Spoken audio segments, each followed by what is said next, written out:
네, 오늘 디도서 1장 여러분과 말씀 나누면서 큰 은혜 받기를 원합니다. 아멘. 여러분, 구원은 뭐에서부터 비롯될까요? 구원은 믿음에서 비롯됩니다. 구원은 뭐에서 비롯된다고요? 믿음에서 비롯돼요. 그러면 심판은 무엇에서 비롯될까요? 행위에서 비롯됩니다. 우리는 믿음과 행위를 구별할 줄 알아야 됩니다. 믿음은 구원을 낳게 하고 또한 행위는 심판을 낳게 하는 것을 깨닫는 저와 여러분 되기를 원합니다. 그래서 제가 첫 번째로 여러분에게 왜 행위는 심판을 받을까에 대해서 여러분에게 전하고 싶어요. 여러분, 행위는 우리 영어로 말하면 액션이라고 하잖아요. 행위는 왜 심판을 받을까요? 자, 이것을 알기 위해서는 행위가 어떻게 구성되는지를 알아야 되겠죠. 우리가 액션하는 것들, 우리가 행위하는 것들은 뭐 때문에 행위가 이루어지죠? 뭐 때문에 행위가 드러나죠? 첫 번째는 의지입니다. 마음을 이루는 의지. 의지는 행위에 영향을 미쳐요. 그래서 우리가 어떤 행동을 하면 거기에는 반드시 뭐를 찾을 수가 있다? 의지를 찾을 수가 있는 거예요. 두 번째, 행위는 또 뭐로부터 나타나냐면 여러분이 말씀한 것처럼 생각, 그걸 갖다 우리 뭐라고 하냐면 사고라고 하죠. 사고, 생각 중에서도 그냥 지나가는 생각이 아니라 깊게 판단하고 경험해서 나온 생각. 그냥 단순히 흩어지는 생각이 아니고 경험적인 사고 과정을 거치는 그 생각, 그걸 우리는 사고라고 합니다. 다시 말해 행위는 뭐에 의해서 나타나냐면 의지와 또 뭐가 있어요? 사고에 의해서 나타나게 되는 거예요. 그러면 우리는 이 의지가 뭐기 때문에 심판을 받고 생각이라는 사고작용이 무엇이기 때문에 심판을 받는가를 알면 되겠죠.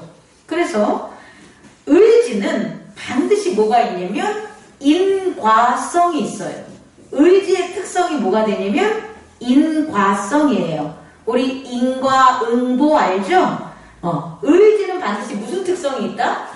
인과성. 의지가 뭐예요? 의지는 어떤 특성이 있습니까? 이렇게 물어보면 인과성이 있어요 라고 대답해야 돼요. 그럼 인과성이라는 것은 뭐냐면 반드시 원인이 있고 열매가 있다는 거예요.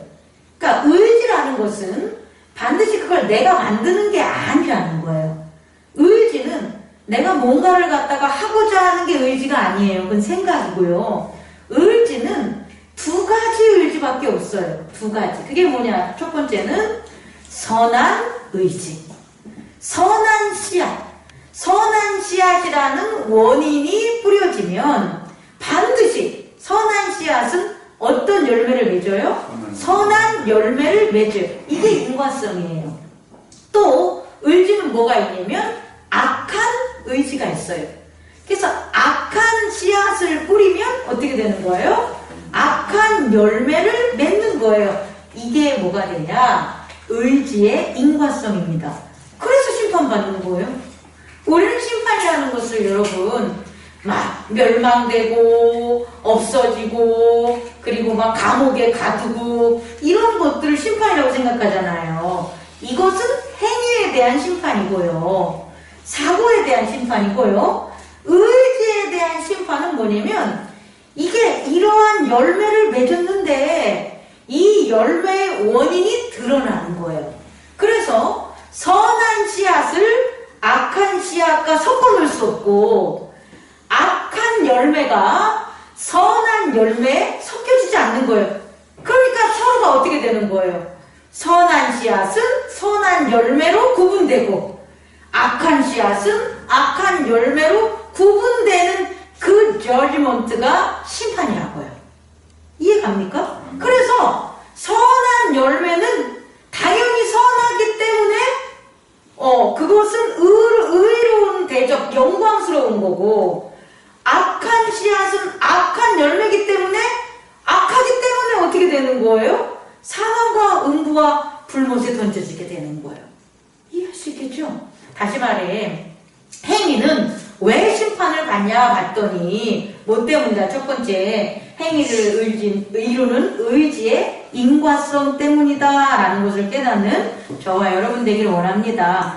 그래서 우리 안에 의지가 뭐가 있다면, 선한 씨앗이, 선한 의지가 있으면 행위는 어떻게 되는 거예요? 선한 행위를 갖게 됩니다. 그래서 칭찬받고 복 받는 거라고요.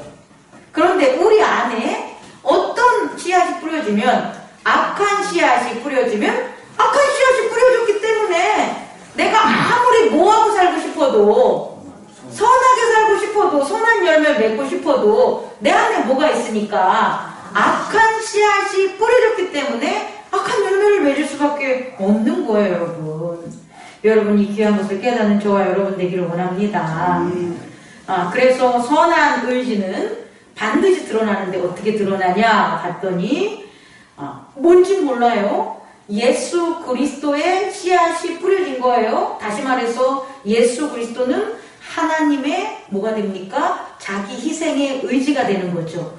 하나님의 자기 희생의 의지만이 선한 씨앗이 되고 선한 열매를 맺는데, 그 열매를 성령의 9가지 열매로 우리는 성경에서는 기록을 하고 있는 거예요. 그래서 선한 인품을 가진, 신령한 인품을 가진 자는 그 신령한 인품의 행위가 나타나는데, 그게 뭐냐?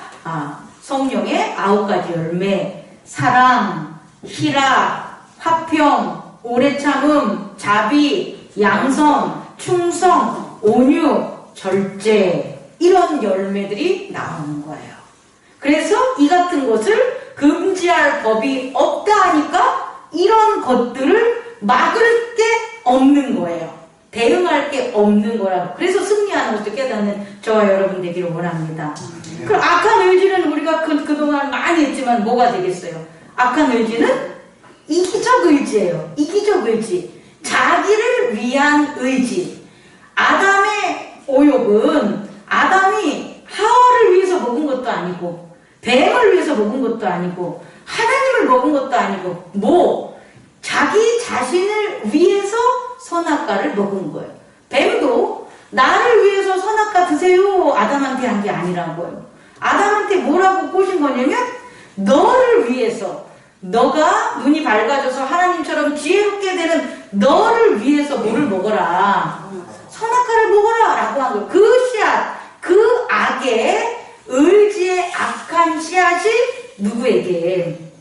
아담에게 심겨지니까 아담은 어떻게 되는 거예요? 악한 열매를 맺는 건데, 맺기 싫어서 나는 발부둥 쳤을 것 같아요.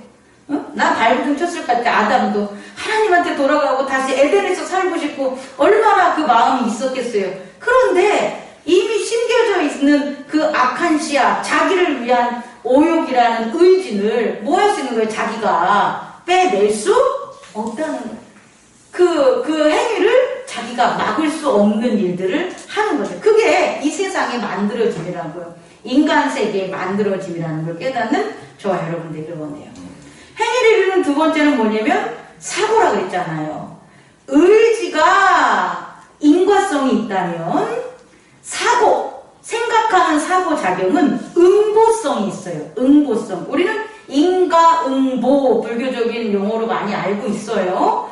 원인과 결과가 있으니까 화와 복이 업에 의해서 연결된다라고 주장하는 게 인과응보인데, 그 별도로 그 사람들이 전하는 거고, 저는 문자적 의미로 했을 때 사고는, 행위를 이루는 사고작용은 응보성이 있는데, 이 응보성은 뭐냐면 응할 을자에다가 갚을 도자예요. 응보. 응하고 갚는다. 이것을 우리가 사회과학적 용어로 하면은 작용과 반작용이에요. 다시 말해 생각. 우리의 사고작용은 그냥 일어나는 게 아니라 어떤 작용을 하냐면 작용. 이 사람이 생각하는 게 내 생각과 같아. 이것이 이로와 이것이 내가 좋아하는 거야 라고 하면 응하는 거예요. 작용하는 거예요. 그것과 작용을 하는 거죠. 다시 말해 어떠한 경험과 어떠한 세상에서 일어나는 것에 대해서 내가 좋아라고 생각을 하면 내가 작용을 하게 되는 거예요. 그럼 그 작용이 만드는 거예요? 행위하게 만드는 거라고요. 그럼 나는 내 안에 있는 선한 의지대로 작용한 게 아니라 뭐에 의해서 작용한 거예요? 외연의 세계에 있는 경험적으로 발생한 것을 보고 듣고 전에 듣고 생각하고 공부하고 연구한 것에 내가 작용한 거잖아요. 그래서 그 작용들이 내 행위와 혼용될 수밖에 없다라는 거예요. 어렵지만 우리가 행동하는 것에 있어서는 응해서 행동하는 게 많다라는 거예요. 나는 이렇게 행동하기 싫어. 그런데 상대방이 나한테 화를 내. 그럼 나도 어떻게 되는 거예요? 화가 나는 거잖아요. 이게 뭐의 작용이냐면 사고의 작용이라고요. 또 하나는 반작용인데 이 반작용은 뭐냐면 내가 갚는 건데 여기서는 좋게 갚는 게 아니라 내가 작용하지 않고 내가 받아들이기 싫은 반대적인 것. 다시 말해 내가 싫어하는 것. 혹은 나에게 이익이 없는 것. 이런 것들에 대해서도 뭐 한다는 거예요? 혼용한다는 거예요. 반작용한다는 거예요. 이 반작용한다는 건 뭐냐면 좋아서 하나가 되는 작용도 그 상황에 혼용하게 만들고 또 하나는 건 싫고 하기 싫은데도 그것에 반응하는 반작용도 내게 그것에 대한 행위에 영향을 미친다는 거예요, 여러분. 그래서 결국 우리가 이 행위라는 것들은 어떤 거냐면 내가 뭔가를 갖다가 내 의지나 생각으로 선하게 하고 이것을 갖다 어떻게 교정하거나 나게 나아가는 데에 원리적으로 상당히 어려운 거라는 거예요. 왜냐면 뭐 때문에 행위는 의지에 대한 인과성이 작용해야 되고 또 사고작용, 생각으로 하는 것에는 응고성이 작용하기 때문에 내가 뭔가를 끊고 고치고 싶어도 그게 된다, 안 된다. 안 되는 어쩌면 기계적 반응이다. 기계적 반응이라는 것을 깨닫는 저와 여러분 되기를 원합니다. 두 번째로는요. 그러면 이제 지금 얘가 얘기한 것은 이렇기 때문에 행위는 뭘 받는다는 거예요? 심판을 받는다는 거예요, 여러분.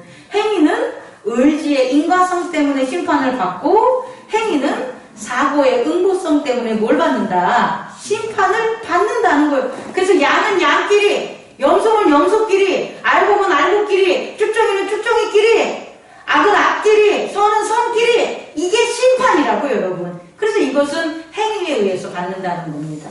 두 번째로는요. 그럼 구원은 왜 믿음에서 비롯되는가를 우리는 알아야 될 거 아니에요. 구원은 왜 믿음에서 비롯되냐면 이것도 두 가지의 특징이 있어요. 물론 많이 있겠지만 제가 깨달은 건 두 가지입니다. 여러분에게 전하고 싶은 것은 믿음의 첫 번째 특징은요. 따라해보세요. 선제성. 믿음은 선제성이 있어요. 이게 무슨 말이냐면 여러분 그동안 제가 간헐적으로 여러분에게 말씀을 드렸는데 믿음은 행위보다 먼저 일어나는 거예요. 여러분 믿음은 어떤 사건이 발생하고 어떤 의지가 작용된 다음에 믿는 게 아니라고요. 믿음은 그런 것들보다 먼저 있는 거예요.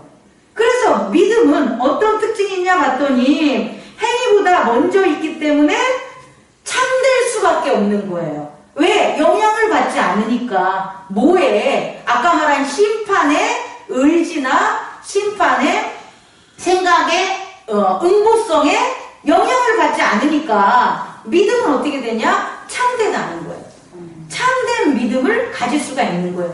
그럼 목사님 거짓된 믿음도 있잖아요. 믿음이 이렇게 얘기할 수 있잖아요. 근데 말을 잘 생각해야 돼요. 거짓된 믿음은 믿음이 아닌 거예요, 여러분. 그럼 믿음이 아니에요. 믿음은 무조건 뭐가 되는 거예요? 참된 믿음이에요. 그럼 거짓된 믿음이라고 불리는 건 뭡니까? 이거는 뭐냐 봤더니 믿음이 행위보다 먼저 하지 않는 게 거짓 믿음이에요. 야, 나 너 믿어. 저 장로님 믿어요. 근데 그 믿음이 어떤 거냐면 장로님이 아무것도 하지 않았는데 나랑 아무것도 얘기 안 하고 아무런 관계도 없는데 하나님의 아들이기 때문에 내가 그걸 믿는 거예요. 그러면 저는 장로님을 참되게 믿는 거예요. 그런데 어떻게 믿냐면 장로님이 교회를 잘 섬기고 나한테 잘해주면 아, 장로님은 참 하나님의 복 받으시네요. 라고 내가 뭐예요? 장로님의 행위 다음에 내 믿음이 생긴 거예요. 그럼 그 믿음은 믿음이 아니라고요. 이런 믿음은 무슨 믿음이냐면 거짓 믿음이에요. 오늘날 하나님을 섬기는 대부분의 성도님들 중에 이런 믿음을 가져요. 여러분들도 점검해 봐야 돼요. 내가 하나님을 왜 믿는지, 하나님이 내 아버지 되셔서 믿는지, 아니면 하나님이 내게 복을 주시고 하나님이 내게 잘해주시고 하나님이 내게 천국을 주신다고 해서 믿는지, 그것은 행위 이후의 믿음이기 때문에 거짓 믿음, 참된 믿음이 될 수 없다는 것을 깨닫는 저와 여러분 되기를 원합니다. 그래서 믿음은 선제성을 갖고 있기 때문에 행위라는 것, 다시 말해서 심판을 받지 않는 거예요. 그러니까 구원받는 거죠. 구원이 뭡니까? 심판에 빠지지 않는 게 뭐가 되는 거예요? 그게 구원이잖아요. 심판에서 건져지는 게 구원이잖아요. 그래서 믿음은 반드시 구원에 이른다는 것을 여러분이 알기 바랍니다. 두 번째 믿음의 특성은 뭐냐면 예정성이에요. 믿음은요, 반드시 그냥 예정돼 있는데, 뭐가 예정이 돼 있냐면 행위에 따른 것에 어떤 것이 이룬 것이 아니라 믿은 그 믿음이 앞으로 먼 미래나 가까운 미래에 어떤 것들을 반드시 이루어진다라는 예정이 가능한 거라는, 그 예정을 믿는다는 거예요. 그냥 내가 그냥 하나님 아버지 믿어요 라는 게 아니라, 하나님 아버지의 믿음은 이런 거예요. 아브라함이 이삭을 번제단으로 데려갔을 때 어떻게 하냐면, 나는 하나님이 뭔가를 보여줘서, 하나님이 어젯밤 꿈속에 너 이삭을 갖다가 번제단에다 네가 해놓으면 내가 걔를 갖다 다시 살릴 거야, 이런 것을 경험하고 꿈이라도 경험하고 그래서 하나님을 믿은 게 아니라고요. 아브라함은 이삭을 바친 것은 하나님 아버지가 달라니까, 제단을 세우라니까, 그래서 그거에 대한 순종으로 그걸 믿고 그 아들을 이삭을 데리고 올라간 거예요. 그런데 올라는 갔어요. 다시 말해 어떠한 경험 때문에 믿는 믿음은 아니에요. 믿음의 선제성이니까. 근데 그에게 뭐가 있냐면, 이 제단을 하나님께 드리면 그 다음에 뭐가 돼 있다? 예정돼 있다는 것을 믿는 거예요. 그 예정돼 있다는 것. 저는 그 예정돼 있다는 걸 뭘 믿었냐면, 아브라함은 하나님은 이삭을 받으시고 반드시 이삭을 뭐 할 수 있을 거다? 살려주실 거라는 예정을 믿은 거라는 거예요. 여러분 이해할 수 있겠습니까? 우리는 그런 게 믿음이라, 그게 믿음의 특징이라는 거예요. 우리는 그래서 믿음의 두 번째 특성인 예정성 때문에 우리는 이 예정돼 있는 게 우리가 일어나는 행위나 사건이나 변수에 따라서 혼용되는 게 아니라, 내가 믿는 그 믿음의 선제성 안에서 차후에 일어날 그 일을 완성해 주신 하나님에 대한 예정을 믿기 때문에 믿음은 반드시 구원에 이른다는 거예요. 이것을 깨닫는 저와 여러분 되기를 원합니다. 그런데 좀 아까도 얘기했듯이 거짓 믿음이 선제성을 뭐하는 거예요? 훼손하는 거죠. 다시 말해 경험으로 믿는 것은 거짓 믿음이죠. 그런데 또 우리가 이 예정성을 갖다가, 거짓된 예정성은 뭐냐면 나의 의지가 반영돼서 믿는 것, 내 의지가 저 예정된 하나님의 어떤 소망된 일에 어떤 영향을 끼치게 만드는 것, 그렇게 믿는 것도 거짓 믿음이라고요. 이게 뭐냐면 이런 거예요. 하나님이 아브라함이 드린 이삭을 갖다가 받아주는데, 받아주는 거를 믿으면 그게 예정이잖아요. 근데 어떻게 믿냐면 더 건강하게, 무슨 더 변화되게, 더 뛰어나게, 자기의 뭐가 들어가는 거예요? 의지. 자기의 의지가 들어가서 하나님이 예정된 상황이 더 일어나기를 바라는 그런 믿음. 그게 바로 무슨 믿음이다? 거짓된 믿음이라는 걸 깨닫는 저와 여러분 되기를 원합니다. 그래서 이것을 우리가 잘 설명하면 이런 거예요. 믿음의 선제성은 뭐에서 비롯되냐면 아버지와 함께하는 아들을 깨달아야 돼요. 아들이 아버지와 함께하는 거예요. 아버지의 모든 것들이 있는 거예요. 낳고 나니까 뭐가 되는 거예요? 내가 태어나니까 뭐가 되는 거예요? 금수저라는 말이 있잖아요. 그건 내가 뭘 한 게 아닌데 아버지의 금밭이 거기에 내가 수저로 떡 태어난 거라는 거예요. 이것은 아들이 누구와 함께하는 거예요? 아버지와 함께할 때 우리는 믿음의 선제성을 경험할 수 있는 거예요. 그래서 그 아버지의 놀라운 그 능력들, 신뢰들, 이런 것들이 가능하게 만들어요. 근데 우리가 아버지 곁에 없으면, 우리 하나님 아버지를 아버지라 해서 아버지 곁에 없어. 그럼 우리는 이 믿음의 선제성에 대한 아무리 뭘 하려고 해도 경험할 수가 없어요. 그래서 우리는 뭐라 그러냐면, 거짓된 믿음을 가질 수밖에 없는 거예요. 경험해서 믿고, 또 하나는 내 의지가 반영해서 믿고, 그래서 거짓된 믿음에서 사는 거죠. 그리고 믿음의 예정성은 뭐냐면, 이것은 아버지가 아들과 함께 있는 거예요. 다시 말해서 우리가 구원이라는 저 끝에 마지막에 새하늘과 새 땅에 누가 아들과 함께 하는 거예요? 아버지가 아들과 함께 하는 거예요. 십자가에 못 박혀 죽은 아들을 누가 함께 하는 거예요? 아버지가 함께 하는 거예요. 아들은 아버지의 창조를 믿는 것, 이게 선제성이고, 아버지는 아들을 사망 권세를 물리치고 이김으로 보좌에 앉히는 게 바로 그 아버지의 역할이 믿음의 예정성이에요. 그래서 이 두 가지를 깨달으면 늘 내가 아버지와 함께하고, 또 아버지가 늘 누가 함께한다? 나와 함께한다는 것을 전한 예수 그리스도를 깨달을 수 있겠죠. 세 번째입니다. 이 믿음이 오늘 디도서에 바울이 디도에게 얘기한 거예요. 이 행위가 바울이 디도에게 얘기한 거예요. 왜냐면 오늘 디도서의 상황을 보면 앞에 있는 디모데에게 보냈을 때의 상황도 너무 안 좋았잖아요. 지금 바울이 옥에 갇히고 또 바울이 사망 선고를 받은 이후에는 그 이방 교회에 있어서는 대단한 환란기가 다가온 거예요, 여러분. 그 환란기를 틈타서 어떤 사람들이 있냐? 불순종하고 헛된 말을 하고 속이는 자들이 있다라는 거예요. 근데 그게 누구냐 봤더니 많은 할례파들 중에서 10절. 할례파들이라는 건 뭐냐? 기독교 교회 안에 있는 할례파 출신 애들인 거예요. 그 할례파 출신들이 불순종하고 헛된 말을 하고 속이는 애들이 많다는 거예요. 또 어떻나 봤더니 더러운 이득을 취하는 것들이 많다는 거예요. 그래서 교회 안에 온 가정들에게 잘못된 것들을 가르치는 거죠. 그 잘못된 것들은 구체적으로 안 나와 있으니까 생략. 그리고 또 하나는 뭐냐면 그거와 더불어서 기독교인들이 교회 내에서 이렇게 바울이 사망 선고를 받은 다음에 득실거리는 것뿐만 아니라 유대인들 주변에 있는 기독교인이 아닌데도 유대인들, 교회 안에 성도들이 아닌 교회 밖의 유대인들이 허탄한 이야기와 진리를 배반하는 사람들의 명령들을 그들에게 하는 거예요. 바울이 옥에 갇혀가지고 부지하고 옥에 갇히지 않을 때까지는 이러지 않았는데 옥에 갇혀서 죽는다는 소문이 퍼지자마자 이런 일들이 교회 안에서나 교회 밖에서나 벌어지는 것을 여러분 깨달아야 돼요.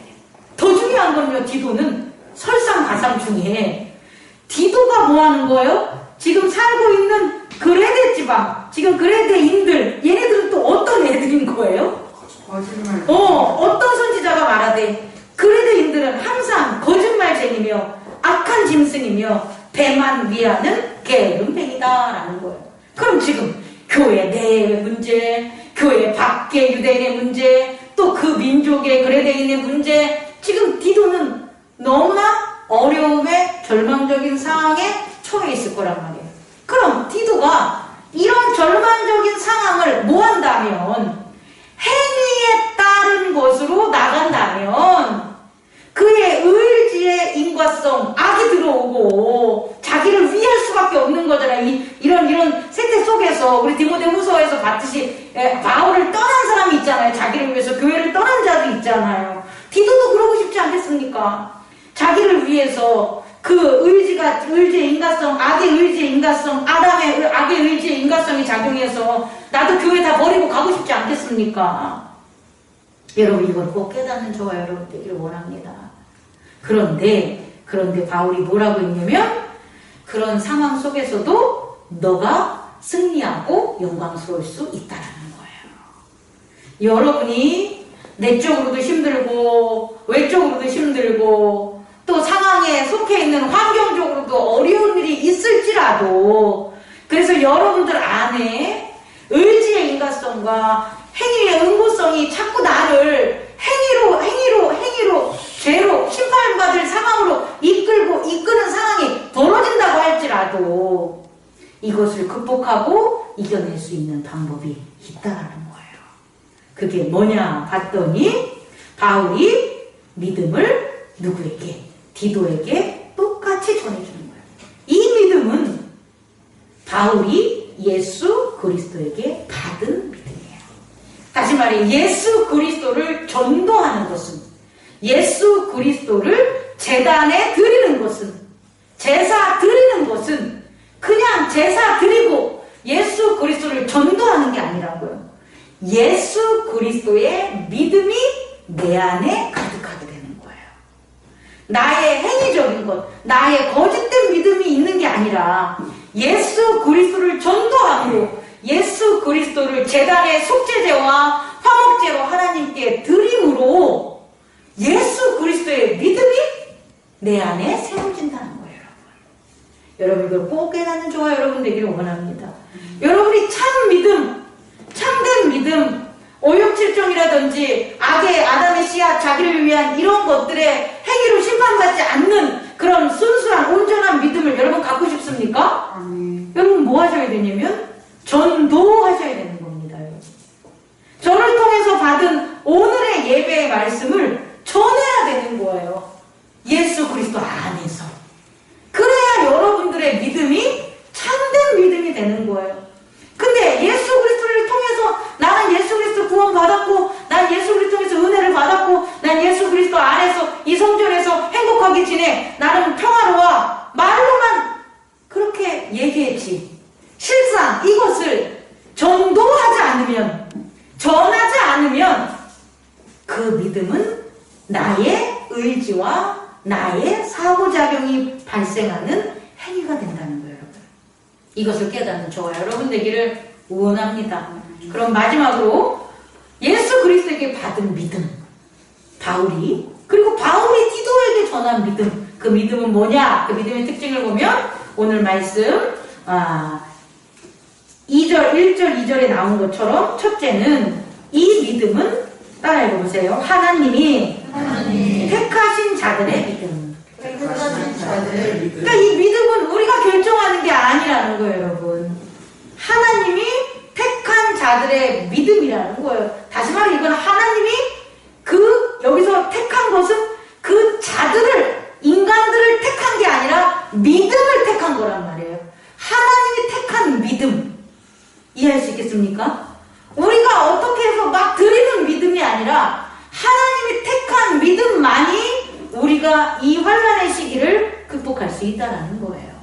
두 번째 믿음의 특징은 뭐냐면 경건에 속한 진리, 지식이 있는 거예요, 여러분. 여태껏 우리 많이 했잖아요. 디모데전서 하면서. 경건에 속한, 아무리 진리와 지식이 뛰어나고 풍부하고 능력이 있다고 하더라도 그것이 경건에 속하지 않았다면, 다시 말해 그리스도 예수와 성령으로 만들어지지 않는 진리와 지식이라면 다 거짓이라고요, 여러분. 이 환난 속에서, 어려움 속에서 나를 믿음으로 굳건히 세울 수 없는 것들이라는 거예요. 그런데 경건을 통해서 하나님을 공경하고 내 행동을 삼가하는 청결한 마음과 삼가하는 행실, 거기서 발견된 진리.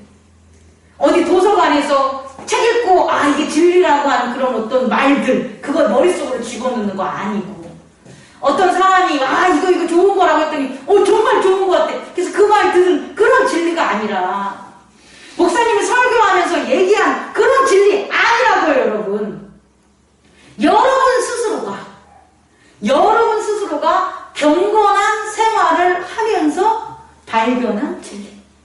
목사님이 설교로 가르쳐 줬는데 내가 경건한 생활을 하면서 그 가르쳐진 것을 다시금 깨달았을 때 그게 경건에 속한 진리가 되는 거예요. 도서관에서 어떤 좋은 구절, 진리적 구절을 발견했는데 그걸 머릿속으로 들어간 게 아니라 내가 경건한 생활을 하면서 그 도서관에서 발견한 그 구절이 정말 하나님의 진리구나 라는 걸 깨달으면 경건에 속한 진리라는 거예요.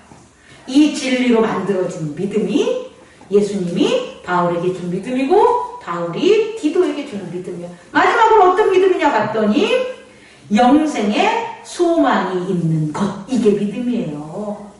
다른 믿음이 아니라 먹고 사는 것, 나의 명예 혹은 내가 자존심 상하는 것, 내가 조금 일이 안 되는 것, 내가 조금 편하게 하는 것, 이런 것 때문에 믿는 게 아니라 오직 영생.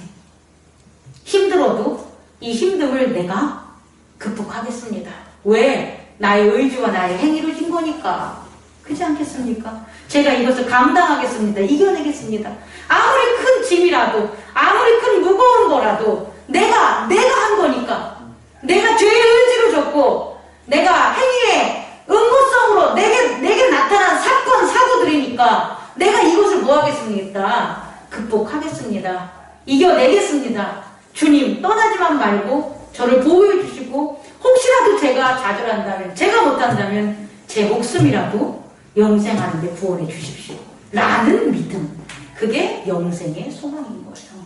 현실에 있었을 때 조금 편안하고, 현실에 있었을 때 위기를 모면하고, 현실에 있었을 때 내가 짐을 내려놓고 쉽게 살아가려는 그런 소망이, 그게 예수 그리스도가 전도를 통한 믿음의 소망이 아니라는 걸 깨닫는 저와 여러분 되기를 원합니다. 이것이 예수 그리스도가 바울에게 전하고 바울이 디도에게 전한 믿음, 다시 말해 하나님을 선택한 믿음, 또 하나는 경건에 속한 진리의 지식, 그리고 또 하나는 영생에 대한 소망, 이것이 바로 참된 믿음. 어떤 믿음? 선제성과 예정성이라는 놀라운 하나님의 능력, 아들과 함께하는 아버지와 함께하는 아들, 이 놀라운 속죄제와 화목제가 그 능력으로 나타내는 그런 놀라운 믿음이라는 것을 저와 여러분이 깨닫기를 바랍니다.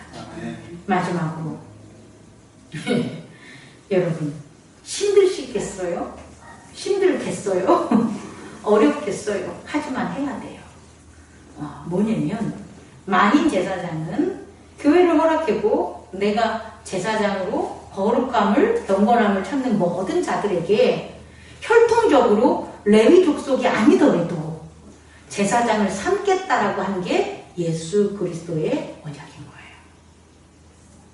목사가 아니더라도 내가 제단의 속죄제와 내가 화목제를 받아주겠다. 너가 드리는 화목제와 속죄제를 받아주겠다. 그게 만인 제사장인 거예요. 누구를 통해서? 예수 그리스도 안에서. 여러분들이 그렇게 제단을 쌓아야 되는 거예요. 저는 여러분들의 각자의 삶을 몰라요. 각자의 고민을 몰라요. 제가 안다고 해서 제가 여러분들을 해결해 줄 수 없어요. 저는 제 삶과 제 생명과 제가 나아가는 것을 해결하는 제단을 쌓는 사람이에요. 그리고 이 교회를 통해서 의가 공유되기 때문에 그렇게 쌓은 제단을 통해 제단에 함께한 사람들이 의를 공유하라고 우리는 예배를 함께 드리는 거예요. 여러분의 실질적이고 여러분이 정말 시급한 속죄의 문제들, 여러분에게 시급한 하나님과의 화목의 문제들은 여러분들이 하셔야 되는 거예요. 여러분, 제가 꼭 여러분에게 그 방법을 가르쳐 드립니다. 교회는 성전이 돼야 되는 거예요. 여러분이 이 교회에 나오는 건 성전으로 오셔야 되는 거예요. 같이 공동체의 유익을 나누는 것도 좋지만 교회의 가장 큰 본질은 성전이다. 누구에게? 하나님께 속죄제와 화목제를 드릴 수 있는 거예요. 누가 여러분이 제사장 된 예수 그리스도를 따라서 전도한다면 그래서 제단을 쌓기 바래요. 또 하나는 여러분들이 나는 집사야, 나는 권사야, 나는 장로야, 나는 목사야, 나는 평신도야 하지만 여러분들은 모두 성직자예요. 성직자. 하나님께 제단을 드리는 자는 뭐예요? 성직자예요. 여러분 성직자입니다. 이런 말 하면 아이고 이런 교회가 다 있어 이럴 수도 있겠지만 온전한 성직자의 모습으로 갈 수는 없겠지만 지금 그런 모습이 아니겠지만 저조차 부족하지만 나는 성직자야. 왜? 하나님께 제단을 드리는 사람이니까. 그래야만 전도를 할 수 있는 거예요. 예수 그리스도의 제단을 우리가 쌓을 수가 있다라는 거예요. 예수 그리스도를 전할 수 있다라는 거예요. 여러분과 여러분의 가족과 자녀와 형제와 여러분 자신을 위하여 이 믿음 꼭 세우는 저와 여러분 되기를 원합니다. 기도하겠습니다.